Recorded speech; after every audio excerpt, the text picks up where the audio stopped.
Hello and welcome to episode number 22 of You Can't Say That. This is another week down of working 100% virtual, and so we're going to talk about it. We have Sam and Joy with me, Jeff, just like every week. So, how's everybody doing? We are rocking and rolling. Hang on. Let me do that. Killing it. Definitely hoping that a bunch of students or people from the class will jump in and ask some questions that, we haven't been able to get to in the past couple of weeks. So that would be quite nice, actually. So in the meantime, I guess, hang on, let me take care of my lighting situation here a little bit, if I could. There we go. How's that? And we are rocking and rolling, man. It is, Joy, how are you doing? I'm on mute. I'm doing good. Yeah. I just had enough time to get my actual life together from our morning meetings. So, ready. I don't know what we're talking about today. But well, hopefully we're going to be hearing from some folks from class, because I think that's really the ideal situation here. It's hard to say. Jeff, how are you doing? I'm doing well. During my morning, I've been getting together the graphics and a bunch of other things, and so I didn't have to have any audio, and I've been watching the 2016 World Series game number 7, which is the Cubs versus the Cleveland baseball team. And Joy, I was about 45 minutes into the game and now almost 2 hours, and it's only halfway over. But it's a fun game. What game was it during the earthquake? In 98, 88? Was it a baseball game in San Diego, with like that major earthquake? You know what game that was? No idea. Yeah, it was 1989, I think. I think it was, because I was on my way to Ecuador. Hey, so listen, let me just jump out in the event that any students from class have jumped on to this conversation. Why don't you put your information up in the chat, and if you have a question or you want to comment on some things or talk about some things, put your question up in the chat, and Joy or Jeff will send you the Zoom link and you can hop on, because we really want to talk to you. And there's a lot happening, and it's really important to get some feedback. One of the issues, Joy, I don't know if you saw, you're in the Canvas class list, right? What do you mean?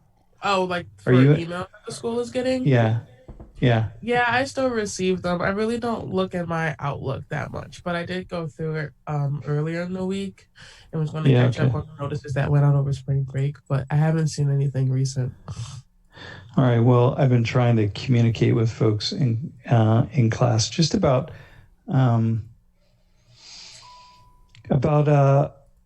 just grades, man.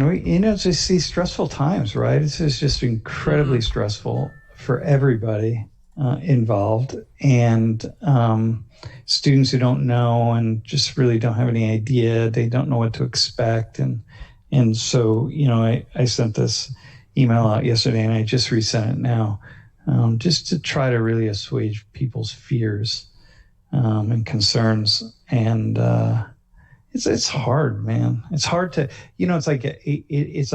it's grades, it's jobs, it's, is anything, what's going to be, what are we holding on to, right? Like what should we expect? What's still going to be standing in another month or 2 or 5, right? I mean, it's just incredibly, the uncertainty is pretty serious, but at the same time, it's also really important that we maintain a certain structure and a stability.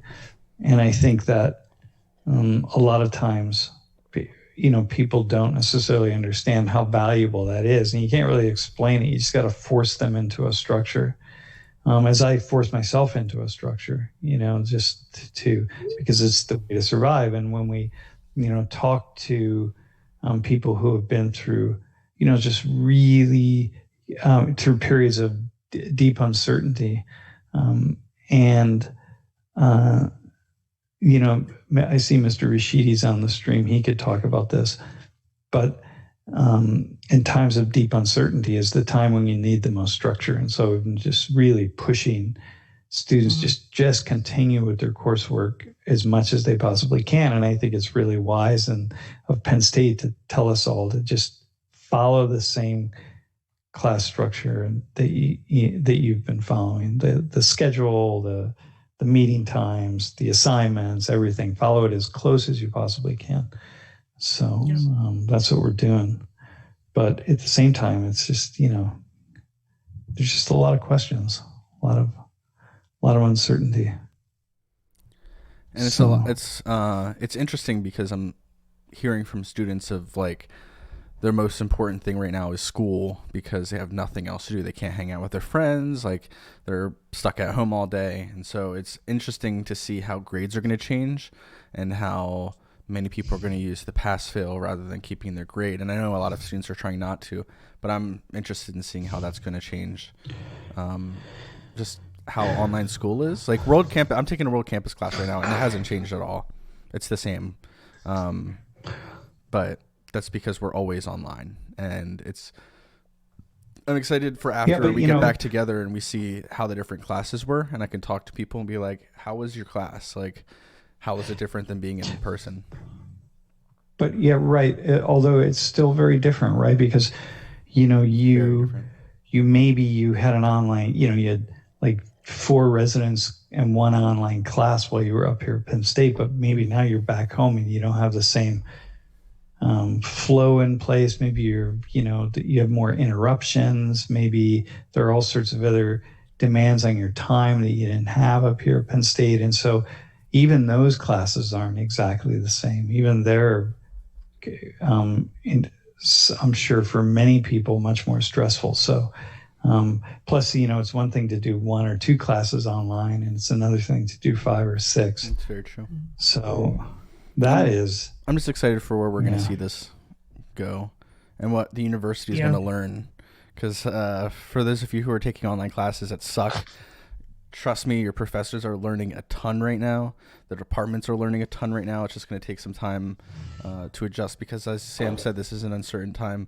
But it's also interesting, and somebody is going to comment on like in class, so I'll let them do that. But I've definitely noticed how people around the world are trying to help each other in this uncertain time, and it's very cool to see that evolution of human interaction, because it's like, well, this hospital that's servicing our entire area is understaffed, and so therefore it's taking forever for anybody to see anybody, and for people who are there for non-coronavirus issues aren't going to have to sit in a room with people who have the virus potentially, causing it to continue to spread. So people are coming from far and wide. Companies are shutting down their regular supplies and making nothing but medical stuff. Awesome. Like, that's a really cool thing to see. And it's very telling on the different communities that's happening in, because some communities where that's happening all the time, and then some it's like, all right, well, we're doing nothing, or, oh, we're just going to stay at home, all of us, which is good in another sense, but also not good in some others. Yeah, especially if you're not prepared for that. I mean, there's just a lot of emotional, oh my gosh, yeah, a lot of emotional trials. And I think that we often also have to account for the number of people who are back. One thing I'm thinking about a lot so I'm just thinking students right now. I mean, but the number of students who are back in living situations that are really just incredibly difficult, and maybe with other people in the house who aren't taking this as well as they could or should or wish they would. I don't know. It's really trying. It's emotionally trying. Hey, so is there so let me just go back to the chat piece. Is there anybody in the chat from class who just has some questions? You want to come on? I mean, who? Because we're doing this podcast not for the three of us to talk, but really to bring some other voices in and hear what you have to say, and you don't have to be from the Social 119 class, but if you are, I mean, this is an opportunity to put things out there. So really would like to hear that. And if we can't, if there's nobody who's really interested, then we're not going to go to 1:30. We'll just close it down and move on with our days because we have other things to do. So it's kind of funny to see the evolution of our class and internet culture, because back before the class was online, we'd only have 100 to 200 people watching online, and of that half, if a quarter, would talk on the stream, and it would be it would go from being very toxic and people really disagreeing with each other to people oh yeah, that's a great idea, blah blah blah blah blah. And now, since the class entirely is there online, there's a lot more interesting comments that are being made, and people are trying to, I don't know, because it's funny, because back when I watched Call of Duty commentaries back in high school, there would be a person who would be on YouTube and he was like, all right, if you like the video, give it a thumbs down, because then he would mess with all the people who would thumb down the video because they hated him.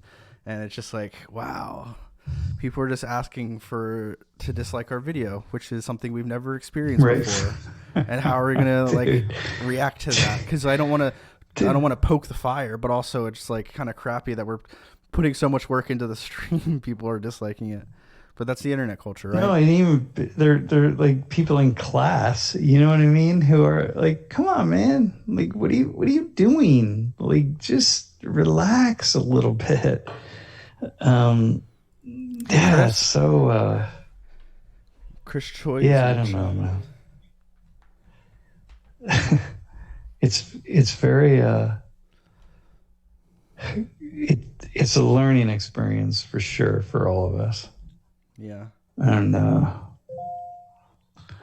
man, I think that the difficult thing for me is the ability to when we're in resonance, when we're in 100 Thomas, I can always stop at some point and just say, okay, everyone listen to me. I'm gonna say something. I really, really want you to hear what I'm about to say. And then I get everyone's attention, and then I can say it. And as long as I don't drone on and on and on, I'm reasonably certain that everybody heard what I just said. Now that's not the case. I send an email out and I say, listen, you really need to read this email. You really, really, really need to read the email. And I have no idea how many read it and how many just kind of pass it by.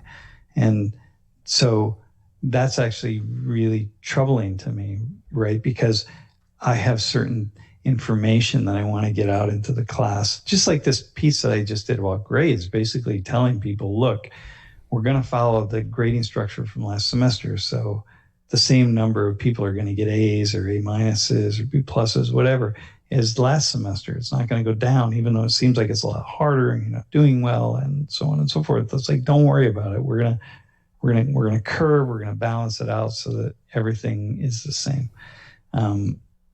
But I don't know how many people in the class actually read that. How many read the email?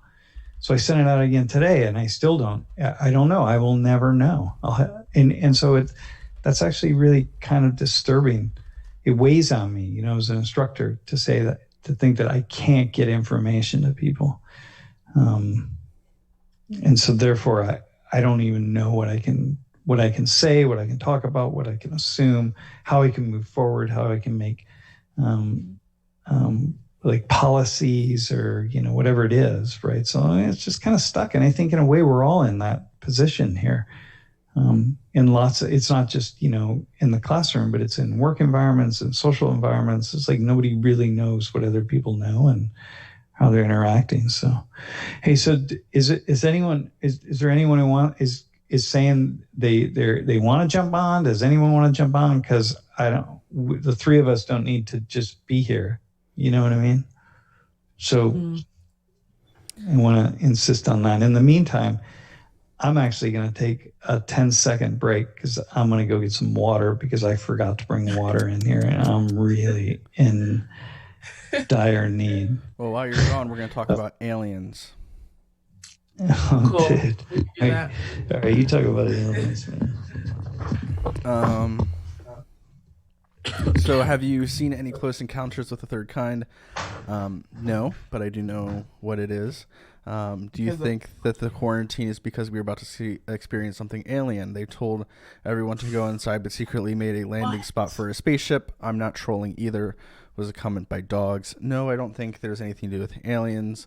I think that for the most part, this is just a illness that's going around the world, just like the H1N1 what came around through the United States, and it was just an illness and it wasn't some conspiracy by our government.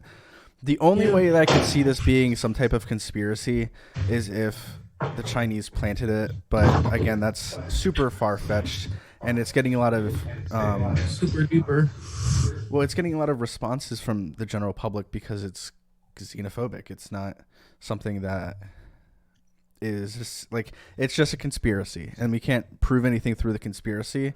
But no, I don't think that we're anywhere close of reaching aliens. I think that their universe is way too big, and our technology nor their technology has gotten there. In a million, dude, we've been doing science stuff for like, let's say 100 years, like actual true, like close, like getting way better at discovering things scientifically in the past 100 years. If we had 1,000,000 years of doing that, then I could see us like, oh yeah, we went to another planet in another galaxy or another part of our galaxy. But at this point in time, I don't think there's any, not that there's not any proof, but that there's not any way for us to get there. Because even when we look at another planet and we're like, this is an Earth-like planet, it's like, it was an Earth-like planet 15 million years ago, because that's as long as it took the light to get here. We'll get there, and there's a black hole there because the sun imploded on itself and started sucking everything in. Like, that's our best guess. I don't like the idea of aliens because we're just not that advanced. Although there are definitely life forms outside of our planet, it's idiotic to say otherwise. The universe is just way too big. All right, man. You know why we're talking about aliens? Because there's nobody from class who wants to jump in and talk about anything else. And so therefore we're talking about other cultures, other worlds. And by the way, I want to know who Duncan Russell is. So I don't know who that is, or Trussell. I'm looking it up. Yeah, right now. I don't know. But listen, It's an actor. somebody from the stream, jump on, man. Just start. He's on Joe Rogan Put your quite email a bit. in there. Jeff will, or Joy will send you the Zoom login, and then we'll go. Okay? Because the three of us can only sit here and talk about aliens for so long. I could talk about aliens all day. Well, I could too, actually, but I couldn't talk about. I could speculate about it. But I can speculate about a lot of things, but that's certainly one. That's about all I can do with regard to aliens, which is fascinating in and of itself. But right now, I gotta keep myself sane and not go in that direction. I'm being told to watch Close Encounters of the Third Kind. Dogs, where can I find that? That's the question. And then the other conspiracy saying that people are getting ill not because of COVID-19 but because of 5G networks. That's not true, because we already have 5G technology through our Wi-Fi. It's called 5 gigahertz. It's close enough. It's practically the same thing. And so we're not because of 5G. Plus 5G is not everywhere in the world. And if it was doing that, then only places with 5G would have the illness. I'm like, bro, what? Wait, can you help me out with something here? Hit me. While we wait to see if anyone wants to come on. Look, ma'am, What are the conspiracies regarding the coronavirus? Besides that, besides aliens, the other conspiracies is that the Chinese government started the illness in order to destabilize the American economy, and then eventually they're going to start a war with North Korea and Russia against the United States, and we're going to have World War III. Holding off on the nukes at first, but who knows where that'll go. Wait, but who is saying that? Like really marginalized extreme thinkers on the edge, or that like how common I've seen is that on the internet? So I don't know. I don't even know if Alex Jones is saying that because I don't listen to him. I mean, I'm seeing lots of things. People are sending me things. In China, the conspiracy is that the virus was started by the U.S. military. So whatever. In Wuhan, by the way. So supposedly everybody has their supposedly conspiracy. the president. I heard this on a podcast I listened to. Supposedly the president knew and talked to or emailed with the Chinese president about it in October and told him to keep it under wraps, which if that is the case, and there were cases in October, that means about 3 months went by. And so that's why I don't believe it, because it's like, all right, so we knew this was going to happen, and yet nothing happened. You mean Trump emailed President Xi, the Chinese premier? Xi Jinping? What's his name? Yeah, exactly. Xipeng. Yeah, supposedly. First off, hang on. Okay, so let's not. I just needed the quick thing on conspiracies. Let's not go any further on that because it's all just kind of insanity at this point. Yes. All right, Mom. What do we have? Is anybody rocking it? Because if they're not, if we're not going anywhere, then, and if no one wants to come on, then I really have things to do. I don't want to.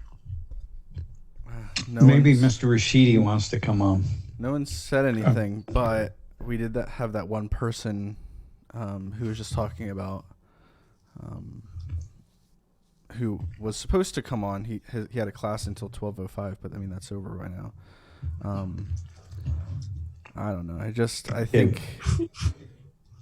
I think I wish he would be on to talk about this, because there are things like with questions of where you get your sources is interesting, because it's like the point of this class is for Sam to bring up information that you might not be aware of, and for you to go and find out yourself and to try and prove him wrong. So last semester we had a woman who was talking about the biological necessity for attraction or something, and she was just spewing things that were very popular back, I think, in the early 1990s, and Sam was able to bring up that information and say, well, actually this has been discovered since this study has been done, or it's really cool.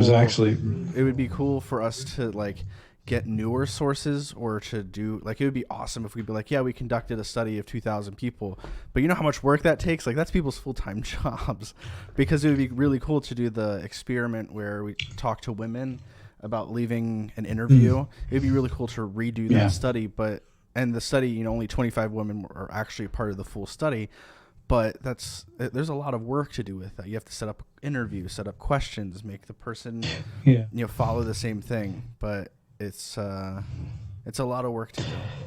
No, I think the key is always, I think that the key is just to be really thoughtful. For me, to be really thoughtful about the things that I bring in and the numbers I bring in, and not just pull any headline, And I'm really, because we stream the class, because there's so many people in the class.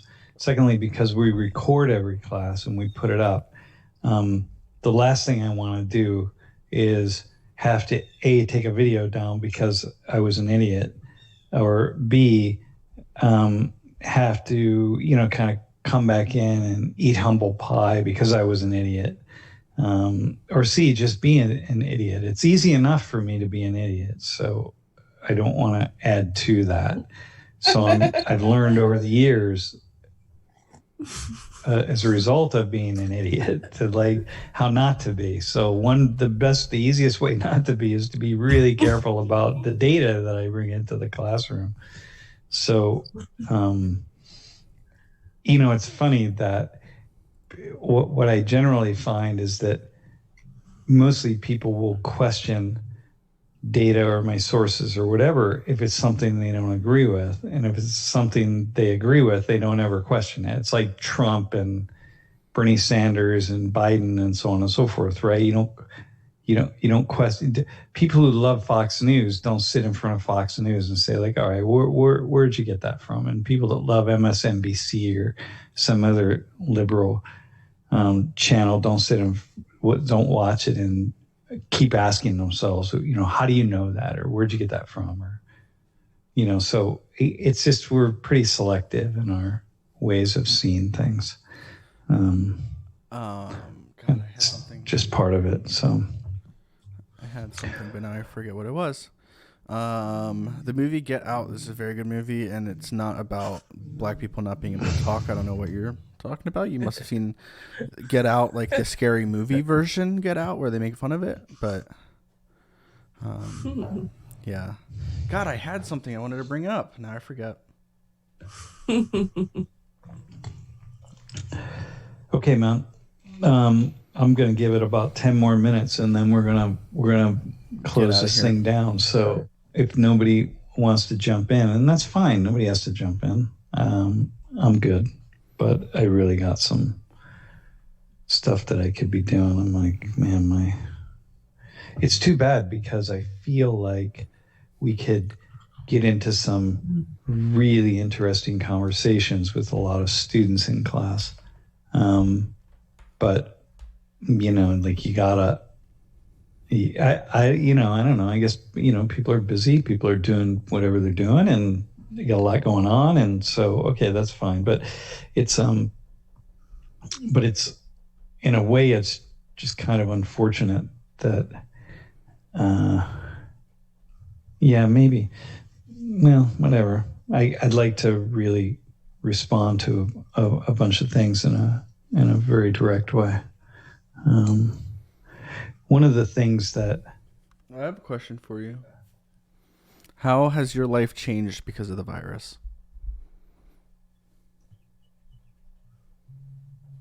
My life? Mm-hmm. And the reason I bring this up is because I know people who are in my circle of friends. I know 3 or 4 friends who've who registered for unemployment. And it's a very scary time for some of them, because, for instance, my one friend just moved into his first apartment by himself. Him and his fiance moved in together, and literally the next week he was let go from his job. And he was like, they told me that they might be able to bring me back in June. And not only did he lose his job, but he's also a car salesman. So it's not like he's getting salaried. So he's like, I have a $2,000 check coming in the mail, and then that's it until my unemployment checks start coming in. And it's like, dang, man, that's crazy. And then other friends of mine are starting to go for unemployment. And besides that, it was interesting for us because we were on spring break, and then after spring break, this whole thing started with online school. So like everyone's like day 3 of quarantine, and I'm like, I'm on day like almost 14 at this point. We've been self-quarantining ourselves since the beginning of spring break. The only place I go every week is the grocery store. Like I'm going to the grocery store tonight, and that's pretty much all I'm going to go. Like the rest of the time is at home. I would say, Joy, you're probably in the similar boat as Jeff, right? Yep. I also only leave and travel with the same person in the same car to Walmart, and back. And for me, I would say, work-wise, I guess my workload has increased a lot. I find myself working a lot more, trying to keep up and trying to stay ahead of things. and I just am, just in the house more. I'm used to working on the weekends at home, like right here in this office where I am. This is where I spend one full day on the weekends, and sometimes about a half day. And sometimes I'll work from home on Wednesdays. But because my setup here is the exact same setup as I have in my office up on campus, so I can be in one or the other. But I think the way my life has changed is I'm working more and just not seeing people. Yeah. It's very odd, but very different than a lot of people because, again, I have an office that's set up for me to work from home. So, I feel in that sense, I kind of feel bad because I'm home alone for the entire day, and then Michael will come home and he'll complain like he has no personal time in the house when I'm not here because I'm only ever here. And I'm just like, yeah, that sucks, because when he goes to bed at night, I like have my personal time and I play video games with my friends and do whatever. And he's just like, I don't have any personal time. And so I'm trying to like think of ways to get out of the living room and just give him that space. I don't know. Yeah. It's just it's an adjustment period for everyone. It's really odd, man. There are a lot of people in very small environments and confines, and that makes it incredibly difficult. I know that my parents and Dimitri and my sister are all working from home right now, and they have their own offices. Like my sister has her office set up in her room, and Dimitri's in the living room, and my dad's in the kitchen or in the dining room, and my mom's in the basement, because they're trying to spread themselves apart so that the distractions of talking to each other doesn't happen. Because I know that's definitely going to happen. Like if Michael and I were working from home, I know we wouldn't get any work done. I mean, we would, but it would just be a little bit more of a curve. There was a question: what is the most interesting country that you've been to, and why exactly, sociologically speaking?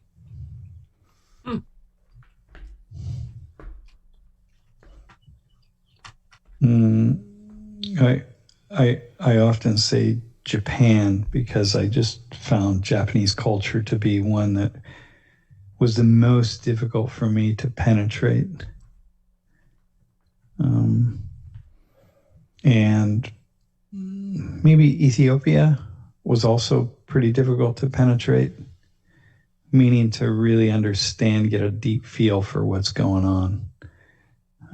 But the sentient experience of the culture itself, right? So maybe those, but I don't. Every country in its own way is really very fascinating. So, how much of an impact has your traveling been on your life? It's totally radically impacted my life.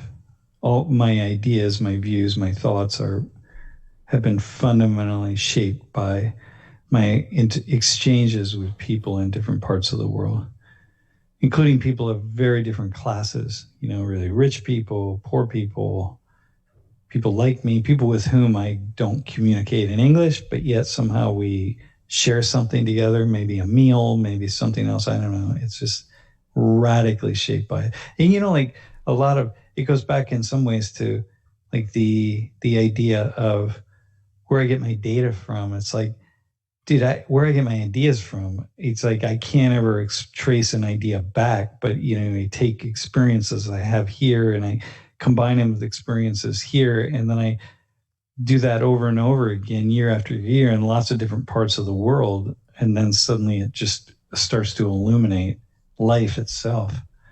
And so I guess I would say that. Yeah, it's hard for me sometimes, like I'll maybe be talking about something and someone will really question it, and I can't respond the way I really want to respond. I can't respond. It would take too long to respond, and maybe it's like someone's just disagreeing. Like when you teach, and I'm talking to mostly 20-year-olds or 21-year-olds, and I think back to how I was at that age, or what I thought and what I didn't know. And then, so maybe someone's 20 years old and they're questioning something I'm saying, like, how can you say that? And I'm like, oh my God, how much time do you have? Like, can I walk you through my whole life and the experiences? And like, it's very humbling, right? Because I have to understand, accept, right? But Yeah. yeah, It's really cool being like one of my only friends who's left the country and like actually gone places. When I was going into ninth grade, I had the opportunity to go to Europe. I went to 6 countries in about 3 weeks, and it was really exciting. And I literally took 2,000 pictures when I was over there. And my sister took a trip that was similar when she was in the 6th grade, 5th grade, something like that. And my parents, this was when they had only disposable cameras. Like, it was either that or taking like a $1,500 camera that was really big and bulky and bad. So my parents gave her like 20 cameras, and she used 2 of them.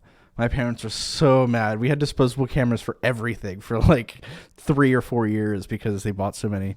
I had a little digital camera, took pictures, and I was talking in my class about, remembering experiences, because we were talking about going to and talking to people specifically about what they know. And I was like, if you ever travel, if I could go back in time, I wish I made a blog, like a virtual tour of what I went through, because I'll look at pictures and I'll remember, but there's no way that my memory of those are, number one, is going to last as long as it will. And 2, memories sometimes or many times are different in your mind than they are in reality. And it's just I remember when I remember when we were in Belgium and we stayed at this hotel that had a pool, and it was the only place that we went to that we could swim at. And I remember it a specific way, but there's no way of me really remembering it. Or like when I was in Ireland, I remember the place that we stayed at was a bed and breakfast, and the first morning that we woke up there, the woman came into the dining room and she said, "Beer or coffee, anyone?" And it was 7:30 in the morning. And I was like, y'all offer beer at 7:30 in the morning? It's insane. And then this really hyper kid. She didn't. I'm sure she didn't offer you beer. She probably offered you a Guinness, and a Guinness is a full body breakfast, my friend. There are 2 Irish breakfasts. One is just a plate full of all sorts of meat and beans and so on. And the other is a Guinness. So you take one or the other. So I forget what the meal is in Haiti, but there's like this breakfast mush that they give you. Oh my God, that stuff is so good. I could eat it every single day. People would always come up to the mission and they never had it before, and they look at it and it looks bad. It's like yellow. There's like rice in it, and you don't really know what to expect. And then literally my plate would be filled, so filled, and they were like, You like this? I'm like, I eat 3 plates of this every single time. It's so freaking good. I had it at Ernst's on my last day over the summer, and I miss it so much. I really want Joy to go down. Hey, listen, man. Hey, make sure, Joy, you blink 3 times, man. All right? All right. Because I'm being held hostage. Hey, listen, man. If no one's going to jump in, let's just jump out. I got to take care of some stuff, and I have a meeting, and maybe we'll try it. Maybe I'll just try doing some virtual office hours on a Zoom call, and we won't do the live stream, and then we'll see what happens if people want to jump in and talk. The last question is, how do you think that the world is going to change after the virus? And dude, go ahead. Last question. I don't know, man. I really don't know. I don't know. It's far too early to predict, man. This thing, we could just pull out of it and move on, and we could spiral, and in unpredictable ways. Honestly, that's what has me kind of a little bit on the edge. Yeah. I think the short term is going to really hurt us, and I also don't think we're going to learn from our mistakes, and it's probably going to happen again in some way. Of course, I don't think it's going to happen the same way, or maybe to the same extent, but I think it's almost any type of illness. you completely forget what it's like to be sick until you're sick, and then you completely forget what it's like to be healthy. Man. And it's like, I really should have invested $2,000 into my emergency fund because now I have an MRI that's scheduled that's going to cost me $1,300. But we never, and then we're fine and we pay it off. And then for the next 5 years, we don't have another mistake. Like we don't have another illness or anything and we don't save up for it. It's just like, well, I just shot myself in the foot again. No, dude, it's not even that. It's like you can't remember what a bad cold feels like. Yep. And then it's hard to conjure it up in one's mind. And then suddenly you get a cold and you're like, oh, God, this is what a sore throat. Oh, I forgot. And then it goes away. And I think life itself has a way of helping us helping us to forget things that are really unpalatable and that we don't really want to deal with. So, man. All right. Well, listen, I'm going to bail and you all bail and let's move on. Right. And I'm sure I'll talk to the two of you later this afternoon at some point. And anybody on the stream, be well and good luck. Stay safe. Stay safe. I have guess fun. You're supposed to say stay home and stay safe. Keep 6 feet apart from everyone at least. And we will see you on Tuesday. Thanks everybody for joining. All right, man. All right, ciao.